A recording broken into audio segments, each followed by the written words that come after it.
I've been wondering how to get some really beautiful bokeh gimbal shots that also has amazing autofocus capabilities. I'm always wanting to push the boundaries with gear and how I can elevate our films in unique ways.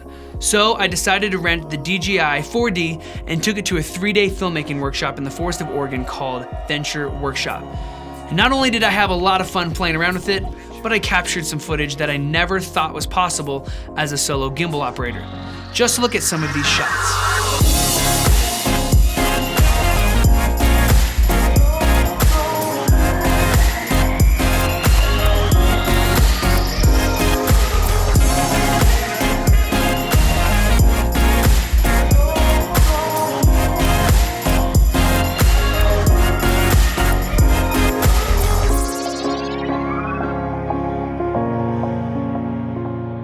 What makes filming with this camera so unique is the ability to film on really nice manual lenses.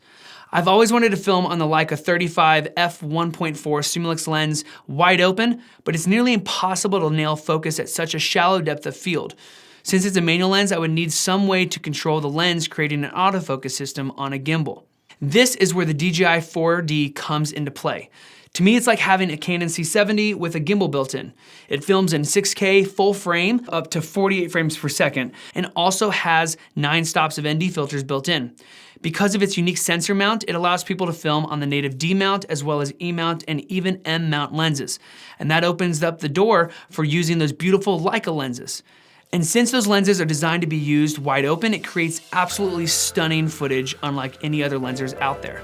Now, will I use it for actual weddings and not just styled shoots? Well, let me explain my thoughts on whether I'm planning to add this camera to our filming gear or not.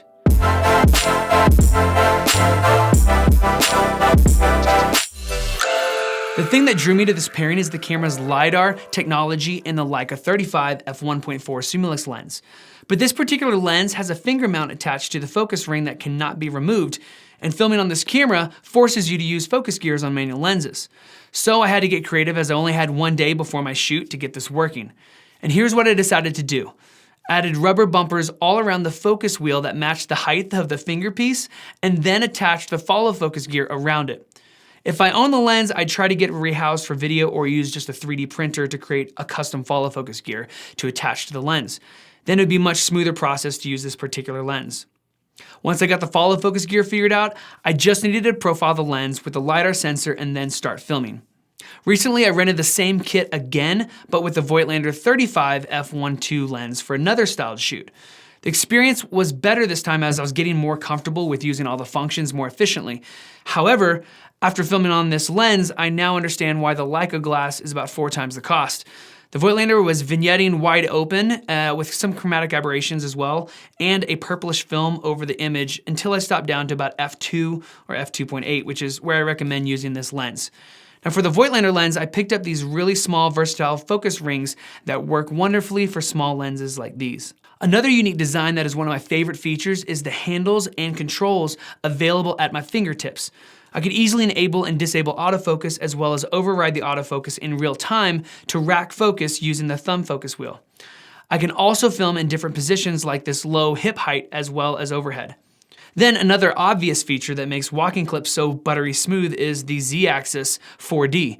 Any pan shots look like it was using a slider without needing to slow down the clip to make it smoother. It just looks so good.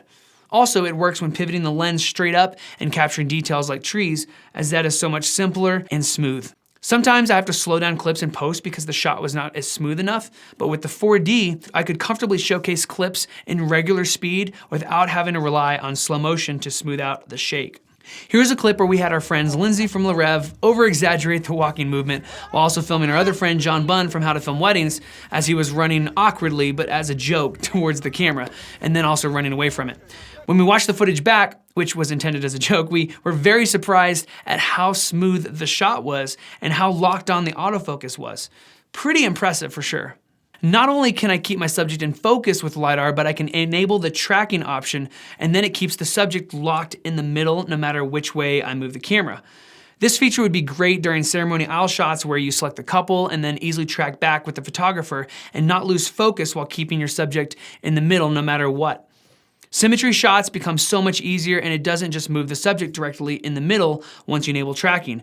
It actually keeps the subject in that position where you enable the tracks. For example, if I have my subject on the left side of the screen and then enable tracking, it now keeps them in that same area of the screen no matter which way I turn the camera. Here's a clip I filmed of our friend Aaron walking around in Joshua Tree. As you notice, it keeps him in focus and tracking perfectly while I'm actually walking backwards and looking at where I'm going without even monitoring my screen. I did the same test, but while running parallel to him and moving closer and further away while jumping over bushes and up and down the path. It's crazy how awesome this is. Here's another clip I captured of my friend Mac from Hello Tomorrow, where I was running very fast around him while the camera stayed completely locked and focused on him. I decided to test the setup of the DJI 4D alongside a Sony FX3 on a DJI Ronin RS2 gimbal to see how they performed. Here is a long one shot that I did alongside my friend Aaron, where we started off filming a subject walking. I started filming up high with autofocus off and then down to the subject. Once I saw the subject, I enabled autofocus. I've noticed that sometimes the autofocus will search really fast before locking on, and then sometimes it is smooth. So that is one issue that I hope is improved over time so that it's a little bit more reliable when enabling autofocus during a recorded shot. Then I tried enabling tracking so that my subject would be exactly where I wanted them, and then I could walk backwards without worrying about keeping my subject centered. Then to transition down to track the feet, I disabled tracking and switched autofocus to wide instead of smart. Then I pivoted up and re-enabled autofocus back to smart to lock back onto the subject. As we start tracking the subject from the side, we pass across trees, and I quickly disable autofocus during that short window and re-enable autofocus again to track the subject. It worked really well. Lastly, we tested tracking the subject in a full 360 moment, and this is where the 4D definitely was in control. Overall, we noticed that both setups worked really well, but the 4D did better when tracking in circles around a subject, as well as tracking really low and high in one fluid motion.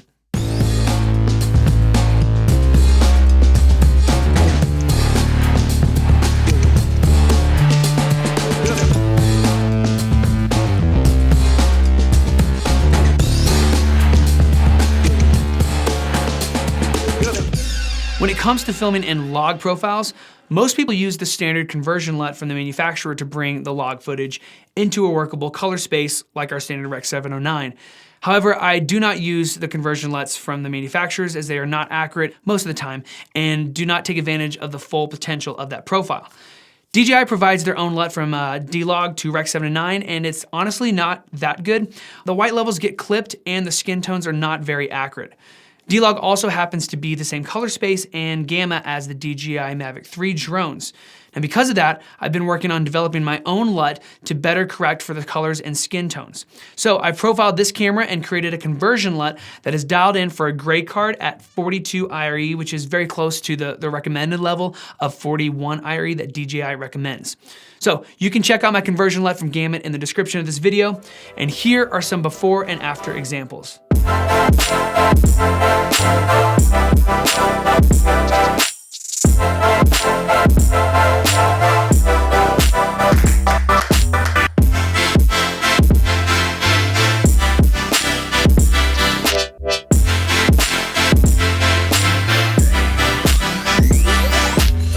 Now, D-Log is really nice and usable, but not as great as V-Log or S-Log 3 or Canon Log 2, which are the best in my personal opinion. If I'm looking to upgrade or add a piece of gear to my kit, it needs to either make my life easier or elevate my footage. Those are the two main pillars I look at when I'm choosing gear. And this camera can do both. And that's why I'm considering adding this setup to my kit. I plan on renting it for certain weddings moving forward for now instead of purchasing it, as I only have a handful of weddings on the books this year. After a couple more gigs and more hands-on experience with it, then I might purchase it or just wait till the next iteration of this setup. With all that said, here are the pros and cons I experienced overall with the DJI 4D. Pros: built-in ND filters. Like I mentioned before, this camera has 9 stops of NDs that can easily be accessed by selecting the mode button and then changing the numbers with the thumb scroll wheel. Built-in gimbal with Z-axis. I can get perfectly smooth slider type shots as well as very smooth walking shots. Full frame in 6K at up to 48 frames per second. I can shoot up to 96 frames per second, but it switches from 6K down to 2K. Autofocus with vintage manual lenses. It's great most of the time, but I have to learn when and how to disable the autofocus when I'm in front of certain objects or having subjects moving in front of the lens that I don't want autofocus to engage with. It has 3 different autofocus modes, and I ended up using the smart one most of the time, and it was really good. If I wanted to focus on a different subject in my frame, I would have to change my hand support in order to tap on the screen. What would be great is a way to maybe change the joystick to change the selection on the monitor. That's similar to the way the FX3 can with the joystick. That would be a great firmware update if possible. Handle ergonomics versatility. The way the handles were designed make for a very versatile filming experience. I can easily change hand positions by just moving the gray lever and releasing it when I find the grip I want. I can change positions for really low shots and even really high shots. I would love to see these handles somehow implemented on other systems with future gimbal or handheld camera systems. Compact setup. For an entire cinema camera setup with NDs and a built-in gimbal, it is a very small footprint. Low light application. This camera has dual native ISO at 800 and 5000. It's pretty clean at 5000, but once you go a little higher, it gets quite noisy, so I'd recommend not filming above 8000 with this camera. However, that is still a pretty good range considering other camera systems out there. Tracking feature. This is in my top 5 reasons for getting this camera, honestly. Especially for weddings, this feature would get used a lot in my opinion. Now onto the cons. Tracking 2 subjects. Surprisingly, the tracking feature has its drawbacks, and when I'm trying to circle 2 subjects close to each other, once you pass across the head of one of them, it blocks the lock and immediately loses track. So if you plan on filming multiple subjects more than 180 degrees, you might lose track, so just be aware of that. Difficult using zoom lenses or larger lenses.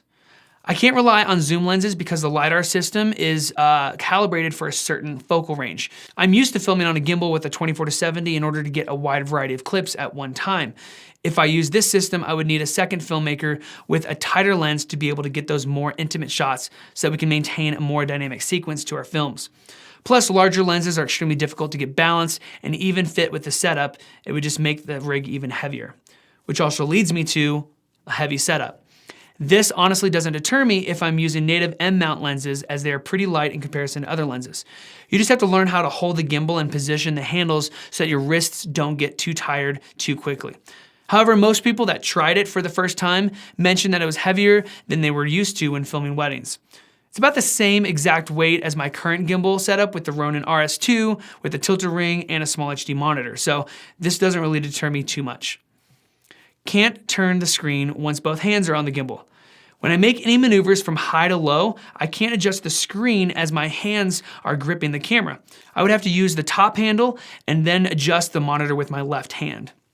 Purchase new lenses or rent. If I picked up this camera, I would need to get new lenses to work with the setup or just rent them. I currently don't have any lenses I could use. LiDAR focus limitations. Because the LiDAR system can't see beyond 20 feet, you have to manually focus your lens beyond that range. Not too big of a deal, as I rarely had subjects that far away, but it's something to note. And lastly, price tag. This 6K setup goes for around $7,500 US with the additional SSD that allows for higher recording options. It's not cheap, but paired with the right lenses, this setup could easily add a unique, powerful look to your films. Overall, this camera opens up the possibility of creating really unique and dynamic visuals that I didn't think was possible. Going forward, I'd love to challenge myself to film an entire wedding filming on manual vintage lenses only, wide open at f1.4 or faster. Usually super shallow depth of field footage can cause viewers to get a little disconnected from the story if they're constantly having to search for focus in and out constantly. So it would need to be a particular type of wedding and couple that would fit best in the context of their story. I will say, every time I pointed the lens in any direction, everything just popped so beautifully and was so stunning to film. Well, that's my thoughts on this camera system and lens choice. Let me know if you have any questions particularly about this setup and anything that I might have missed that you would like to know more about.